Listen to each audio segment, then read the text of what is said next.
বন্ধুরা, আজ আমি আপনাদেরকে শোনাবো আমাদের সোলার সিস্টেমে থাকা সূর্য এবং তার বিভিন্ন প্রকার প্ল্যানেটের শব্দ। এবার হয়তো আপনাদের মনে একটি প্রশ্ন আসতে পারে, স্পেসে তো কোনো প্রকার মাধ্যম নেই, তাহলে এইসব গ্রহের সাউন্ড শোনা কিভাবে সম্ভব?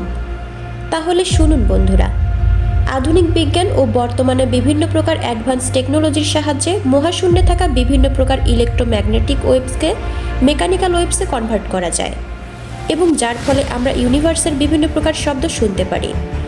আরেকটি কথা বন্ধুরা, আপনারা কখনো ভাববেন না যে এইসব সাউন্ড গ্রহগুলোই করছে। এসব সাউন্ড ওইসব প্ল্যানেটের ইলেকট্রোম্যাগনেটিক ওয়েভস থেকে নেওয়া হয়েছে, যা পরে সাউন্ডে কনভার্ট করা হয়েছে। আর বন্ধুরা, আপনারা যদি সম্পূর্ণ ভিডিওটি মজা নিতে চান তাহলে অবশ্যই হেডফোন ইউজ করুন। তো চলুন বন্ধুরা, শুরু করা যাক আজকের ভিডিওটি। সর্বপ্রথম আমাদের সূর্য।